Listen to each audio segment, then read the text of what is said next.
Hello, welcome to episode 3 of this tutorial where we are talking about using context in React applications. So I hope you've already watched episode 1 and 2 and of course the intro, and in this episode we are going to create another component to start consuming the author context that we created in the previous episode. In the previous episode, we created the first context, and this is the application that we've got. So we've got the simple authors, component, and authors list, which is showing the list of authors, and these authors are, defined here.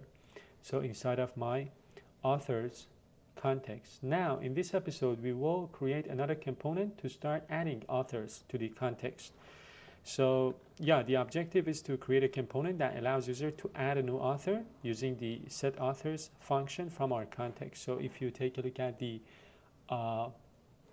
let's say authors context, there is this,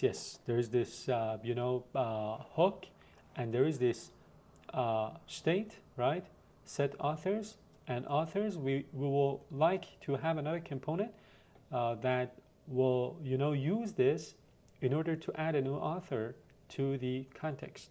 So updating context state. When using context with useState, right, the setState function is available in the provider. So any component that consumes this context can add, remove, or update state values. So this is the component addAuthor that we're going to create, right? Take a look here. We are importing the useAuthors custom hook to be able to use the author context. We are importing useState.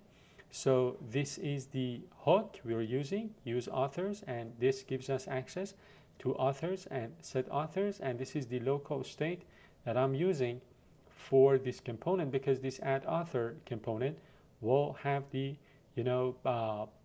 will give us the opportunity, will enable us to create a new author.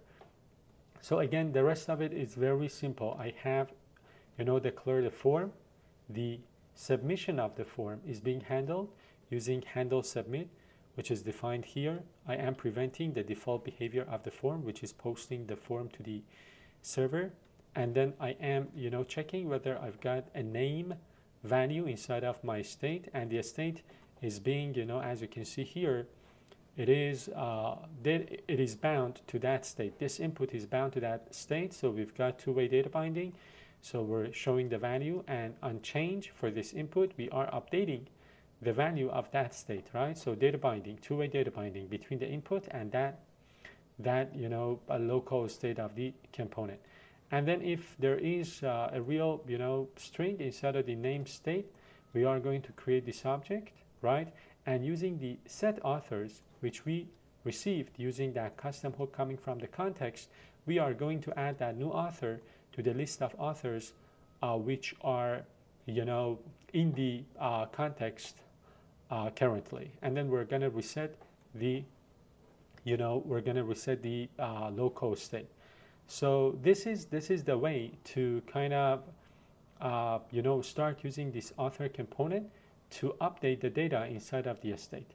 So let me get to this. Inside of the code, I'm going to create another, code file called addAuthor.jsx.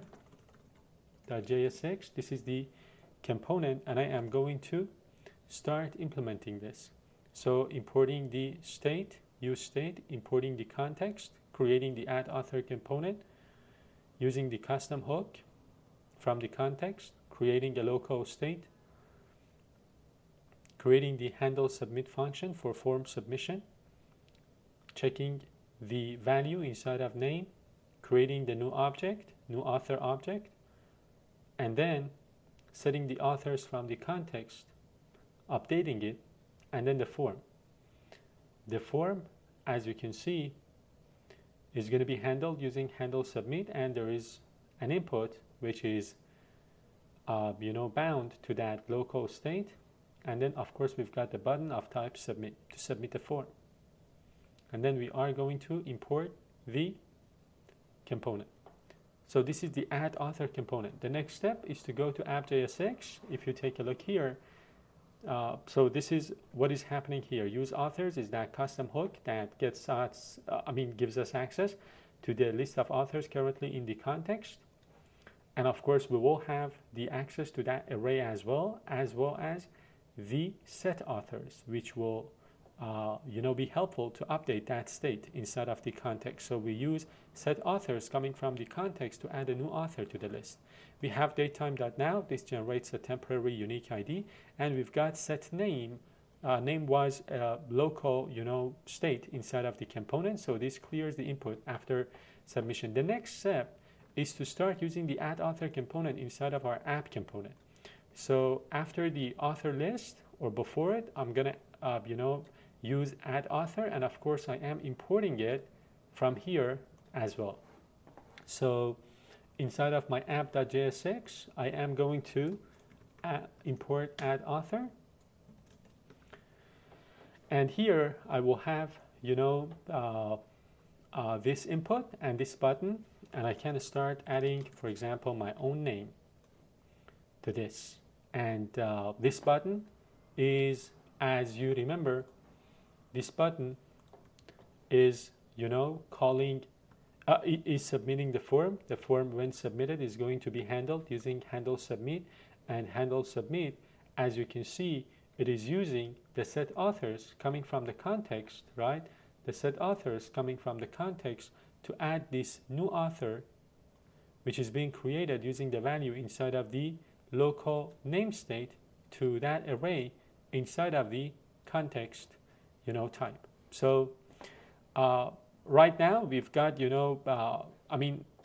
based on the requirements of the application, we've got the list, so reading the authors, and we have the ability to create authors. So the next step will probably be implementing the delete operation as well as the update operation if we want to implement the full CRUD operations. So yeah, this is what we need to see, right? A text input with the button add author, and typing a name and clicking add author appends it to that list inside of the context. Now we are ready to start episode number 4. But before we do that, what I want to tell you again is that using the context, these two components, adding authors and listing authors, have access to that context. So I told you at the very beginning of this tutorial that Context API gives us a centralized place to store the data of the application, to share that data with the different components. Right now we've got two components. One component listing the authors, another one adding new authors. And the data for authors is defined inside of a centralized place, which is the context, and that data is shared among these two components. So this gives us a cleaner code, consistency. For example, the data is consistent across all components, and the components are not bloated, are not polluted with data code. So all of the data are is managed with the operations inside of the context, and the components are using that context to have access to that shared data. So I'm going to finish up this episode here, and I'm going to continue talking about the application in the next episode.